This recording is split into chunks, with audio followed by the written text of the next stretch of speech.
जब जनता की कोई भलाई करनी होती है तो उसे डिस्कस करना होता है, और डिस्कशन का फोरम है विधानसभा या संसद भवन। और आम आदमी पार्टी के मुख्यमंत्री दिल्ली के केजरीवाल जी कभी भी कुछ भी शिकायत करनी हो, जो बाहर नहीं बोल सकते हैं, तो चले जाते हैं विधानसभा सत्र बुलाकर विधानसभा में। और अगर बाहर कुछ पूछो तो बोलते हैं जो हमने विधानसभा में बोला है वही सुना दो। आप सुनना चाहेंगे? दुनिया में कोई माई का लाल पैदा नहीं हुआ जो केजरीवाल को झुका दे या केजरीवाल को तोड़ दे। केजरीवाल जी बीजेपी वालों को कहना चाहते हैं कि कोई माई का लाल पैदा नहीं हुआ जो केजरीवाल को तोड़ दे या झुका दे। नमस्कार, आप देख रहे हैं अपनी बात अनिल के साथ।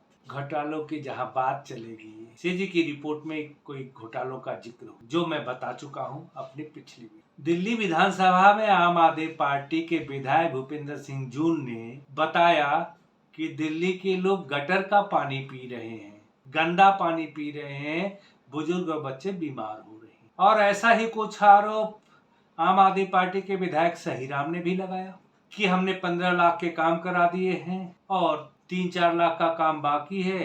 अब लोग टैंकर से पानी पीने को मजबूर हैं, लाइन नहीं पड़ रही है।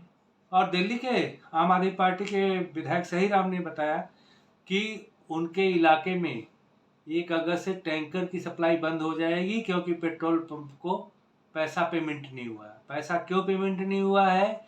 क्योंकि अभी फाइनेंशियल डिपार्टमेंट में फाइलें घूम रही हैं। ये बजट पास करके सरकार ने दे दिया है, लेकिन ब्यूरोक्रेट्स के पास ये घूम रहा है। अब ये बता रहे हैं कि 7-8 सालों से इन्होंने बहुत, तो एक साफ चीज बता दो, दिल्ली के लोग पिछले 5-6 सालों से तो मैं देख रहा हूँ कि कहीं बोतल टोटी से गंदा पानी निकालते हुए देखा होगा आपने। और पूरे जो साउथ दिल्ली की बात करूं मैं, तो इधर सीवर का पानी कहीं जा नहीं रहा है शायद, क्योंकि लगभग 10 फीट पानी का लेवल ऊपर हो चुका है अगर मेरी माने तो। और यह पानी कहाँ जा रहा है? सारे रोड पर जमीन में भर रहा है, कहीं यमुना में नहीं जा रहा है, कहीं नहीं जा रहा है, ये निकल ही नहीं रहा है। सारी जमीन सूख रही है। लोगों के घर, जो घर नए घर बनते हैं, अगर नींव बनाई जाती है तो वहां पर देखेंगे कि कितना 5-5, 6-6 फीट खोदने पर पानी नहीं आता था, आज 4 फीट खोदो तो पानी आ जाता है। तो ये सीवर लाइन का ही ठीक नहीं यहाँ पर।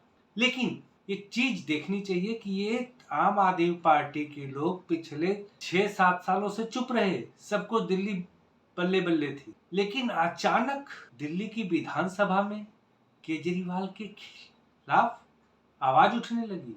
जी नहीं, ये केजरीवाल जी के खिलाफ आवाज नहीं उठ रही है, ये केजरीवाल जी ही आवाज उठवा रहे हैं। क्योंकि हर जगह आप सुने होंगे तो फाइल रुकी हुई है, कहाँ? ऑफिसेज में।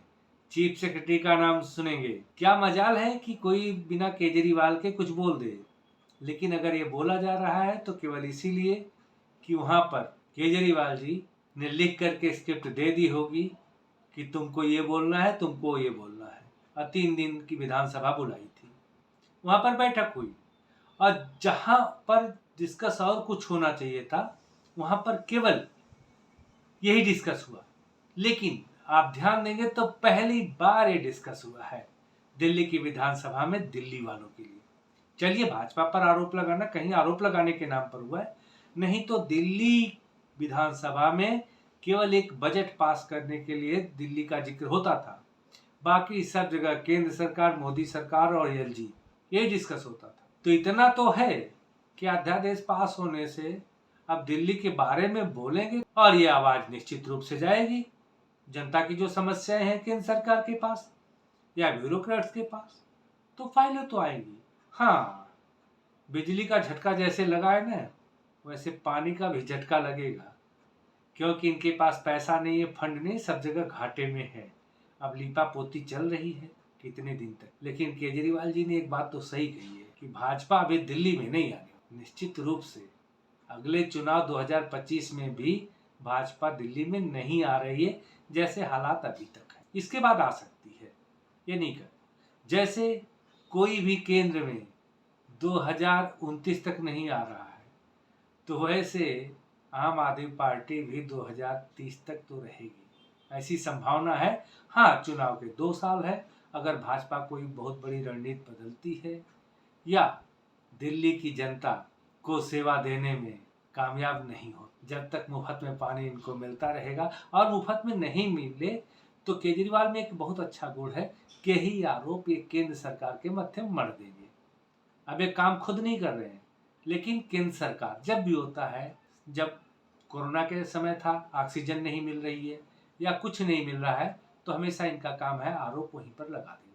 वे जो जिक्र सुन रहे थे, और दुर्गेश पाठक ने भी कुछ कहा था कि आजकल ओयो में चल रहे गलत काम, एमसीडी में हावी भ्रष्टाचार। भैया, तुम ही लोग चलाने वाले हो नेता, कभी आम आदमी, कभी बीजेपी, कभी कांग्रेस, और तुम ही लोग पास करवाते हो। चलिए, अगर ये भाजपा की गड़बड़ है तो हम उम्मीद करते हैं कि अब आपके समय ये नहीं होगी। तो इतना तो हक है कि यहाँ भी ब्यूरोक्रेट्स आ जाएंगे। अरे ओयो में बंद करा सकते हो गलत हरकतें, अरे गलत हरकतें करने वाले क्या बंद कराएंगे। राशन कार्ड के बदले कैसी कैसी तस्वीरें आई थी, याद होगा, आप उनको देखिएगा। मैं अभी चलता हूँ, वीडियो को लाइक कर दीजिएगा और शेयर कर दीजिए। मिलूंगा फिर अगली वीडियो में, तब तक के लिए नमस्कार, जय हिंद।